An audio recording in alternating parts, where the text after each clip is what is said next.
अपने संस्था के थ्रू मैंने महिलाओं को ये मैं क्या कहते हैं पैड यूज़ करने के लिए उन्हें अवेयर किया। पीरियड्स को लेके जो लोगों में एक भ्रांति रहती है या छुपाने वाली बात या शर्मनाक बात जो लोग मानते हैं पीरियड्स, इस तरह का न्यूज़ अभी बहुत आ रहा है कि लड़कियां जैसे ही थोड़ी बड़ी होती है तो वो प्रायः कुछ प्रेम के इस सब चीज़ों में पढ़ के कहीं ना कहीं अपने माता पिता के विरुद्ध भी अपना निर्णय लेती है। तो मैं अभी हम लोग रुपौली विधानसभा क्षेत्र में मौजूद हैं। आपका नाम है शिवानी सिंह, इनका यहाँ घर है, लेकिन जब हमने इनसे बात किया तो इन्होंने कहा कि हम थोड़ा बहुत भोजपुरी जाने नहीं।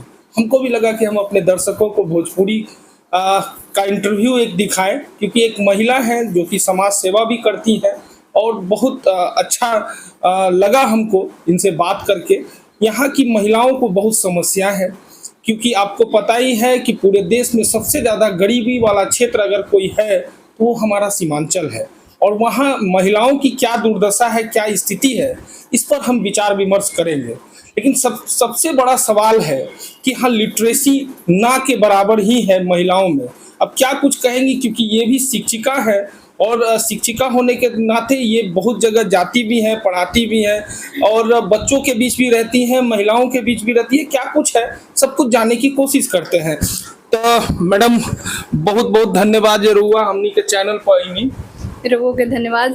अच्छा मैडम, रुआ समाज सेविका हैं, बहुत सारा चीज रुआ सामने आवत हुई, लेकिन मेन बाकी एजा के महिला लोग की स्थिति बहुत बदतर बा। का कहता है महिला के स्थिति कहीं ना कहीं रउआ सही कहली कि थोड़ा मतलब का कहल जाए, निंदनीय बा।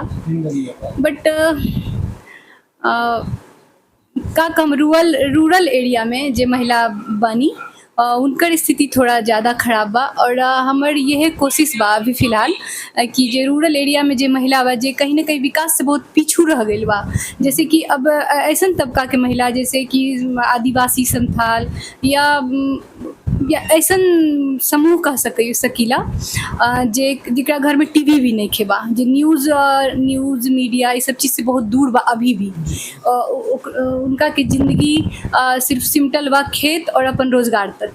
तो वैसा महिला के जागरूक करे के, जैसे कि कोरोना के भी टाइम में तो उनका पते नहीं रही कि कोरोना का बा, कोविड-19 का बा, तो उनका कुछ पते नहीं खेत रहे।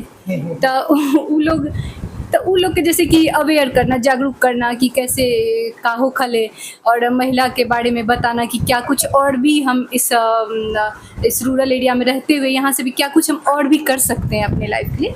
तो ऐसी चीज़ों से मैं अवगत अपने संस्थाओं के द्वारा माफ़ कीजिएगा मैडम, थोड़ा सा बोल नहीं पाती हैं भोजपुरी, लेकिन कोशिश कर रही है, यही बहुत बड़ा चीज़ है। चलिए अभी हिंदी में बात कर लेते हैं मैडम से।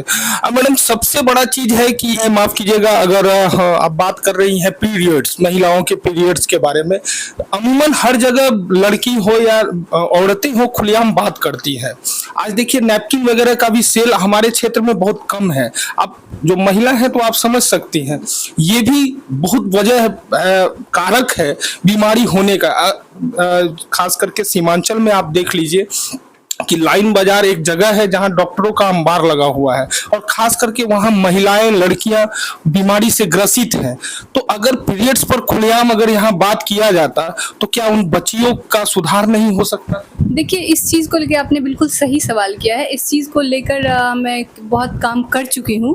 मैं अपने संस्था के थ्रू मैंने महिलाओं को ये मैं क्या कहते हैं पैड यूज़ करने के लिए उन्हें अवेयर किया। पीरियड्स को लेके जो लोगों में एक भ्रांति रहती है या छुपाने वाली बात या शर्मनाक बात जो लोग मानते हैं पीरियड्स को लेके रूरल एरिया में, तो इन सब चीज़ों के बारे में मैंने उन्हें अवेयर किया। और पैड यूज़ करना महिलाओं के स्वास्थ्य के लिए कितना आवश्यक है। बहुत सारे मतलब अनहाइजीन होने की वजह से कोविड के टाइम में भी मैं इस चीज़ को लेकर मैंने काफ़ी सारे सेशन लिए थे महिलाओं के बीच। मैं बताई थी उन्हें कि बहुत कितना ज़रूरी है वुमेन हाइजीन, कितना ज़रूरी है कि महिलाओं के स्वास्थ्य के लिए।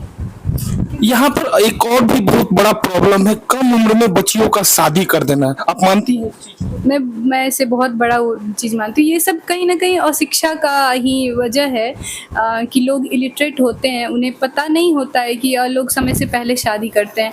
यही वजह है कि समय से पहले शादी होने के कारण ही आज महिलाएँ जो आप रूरल एरियाज़ में आप देखते हैं कि महिलाएँ इलिटरेट होती हैं ज़्यादा, और अब स्कूल तो लड़कियों के लिए होता है, महिलाएँ वहाँ जाकर पढ़ना शर्म मानती हैं, और चूँकि उनकी शादी हो जाती है तो उनकी ज़िम्मेदारियाँ भी बढ़ जाती है, बच्चे होते हैं, घर परिवार देखना होता है, खेती में जाके कमाना भी होता है, तो कहीं न कहीं उनका शिक्षा अधूरा रह जाता है, जिस वजह से जनसंख्या भी बढ़ जाता है। और महिलाओं में वो अनहाइजीन वाली जो आप प्रॉब्लम बता रहे हैं, पीरियड्स को लेके जो एक भ्रांतियाँ होती है, उन सब चीज़ों से वो अच्छे से जान नहीं पाती हर चीज़ को, तब तक वो अपने घर गृहस्थी में व्यस्त हो जाती है। लेकिन सबसे बड़ा वजह है, जो हम आपके क्षेत्र हो या सीमांचल के क्षेत्रों में हम लोग घूमते हैं, हम लोग को सबसे बड़ा चीज लगता है मैडम कि खास करके महिलाएं जो हैं वो ज्यादा बीमार हैं। खास करके देख लीजिए कि जो टीनेजर्स जिसको कह लेते हैं आप, 14, 15, 13 साल की लड़कियों को गार्जियन भी शादी कर देते हैं। क्या उन गार्जियनों को ये नहीं करना चाहिए कि हमारी लड़की का 17, 18 साल हो जाए, या एक जो लेवल है एक उम्र का, उसमें शादी किया जाए ताकि उनको कई तरह का बीमारियों का सामना नहीं करना पड़े? हाँ, ये सब चीज़ कम उम्र में, जैसे कि सरकार ने जो समय सीमा निर्धारित की है, कई लड़कियों के लिए बहुत ही हार्मफुल होता है और उन्हें बहुत कुछ भुगतना पड़ता है अपने जीवन में, तो ये चीज़ नहीं होना चाहिए। अच्छा, एक लास्ट सवाल मैडम, हमारे क्षेत्र में खास करके सीमांचल में हमने पत्रकारिता करने के दौरान एक चीज तो बहुत देखा है कि पता नहीं आपको बुरा लगे या अच्छा लगे, लेकिन ऐसे पत्रकार और ऐसे समाज सेवी, क्योंकि आप समाज से जुड़ी हुई महिला हैं, लड़कियां माँ बाप उनको पाल रहे हैं, और लड़कियां जब थोड़ा सा एजुकेटेड तो नहीं है कह लीजिए, लेकिन जब उनका उम्र थोड़ा सा हो जाता है तो वो अमूमन किसी के साथ भी चली जाती है। आपने कई बार मोबाइल्स में भी देखा होगा, टीवी में भी देखा होगा, अखबारों की मुख्य सुर्खियां बन जाती हैं। उन लड़कियों को आप क्या कहना चाहेंगी? एज ए महिला कह लीजिए, एज ए माँ कह लीजिए, आप क्या कहना चाहेंगे?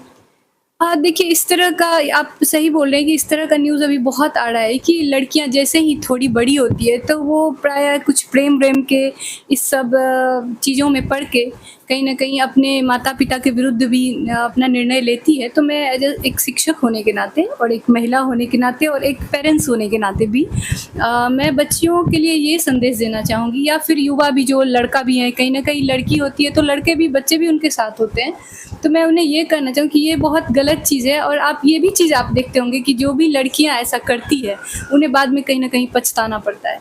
तो आपके जीवन में आपके माता-पिता से बड़ा कोई शुभचिंतक हो नहीं सकता है।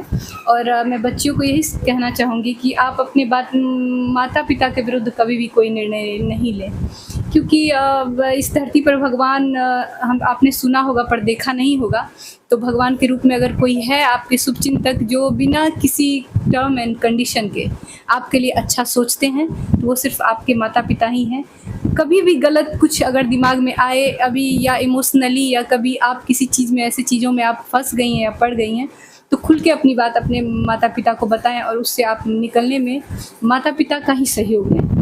और इसमें मैडम मीडिया का क्या रोल है? क्योंकि लड़कियां जब भागती हैं तो उनको प्रभावित हो जाती है वो मीडिया के उन चैनलों के चलते, जो बहुत ज्यादा प्रोत्साहन करते हैं प्रेम या एवं प्रकार से फिल्मों में देखकर लड़कियां या लड़के भड़क जाते हैं। नहीं, मैं बहुत निंदा करती हूँ ऐसे मीडिया वाले भाई लोगों की भी, जो कि इस चीज़ को प्रमोट करते हैं, कह रहे उससे प्रेम करता है, उसको बिल्कुल हाईलाइट करने। अभी भी एक कांड हुआ था, एक लड़की जिसके यहाँ एक आरती कुछ ऐसे करके, इतना ज़्यादा, इतना तो मुझे लगता है कि मैं अगर कुछ अच्छा समाज के लिए करती तो मैं इतनी वायरल नहीं हूँ जितना कि ऐसे गंदे बच्चे हो जाते हैं और फिर आराम से वो दूसरी शादी करते। तो ऐसे चीज़ों में बच्चियों को नहीं पढ़ना चाहिए, ये बहुत गलत है। और मीडिया वाले को ऐसे लोगों को बिल्कुल दिखाना ही नहीं चाहिए, प्रमोट ही नहीं करना चाहिए, ताकि और भी बच्चे उससे देख के सीखते हैं और उनका मनोबल बढ़ता है। तो ये बहुत गलत चीज़ है, क्योंकि मीडिया का बहुत अहम भूमिका होता है हमारे समाज में।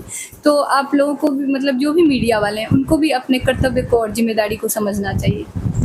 चलिए, ये शिवानी सिंह थी, इनके विचार को आप कैसा मानते हैं ये जरूर कमेंट बॉक्स में बताइएगा। जय हिंद।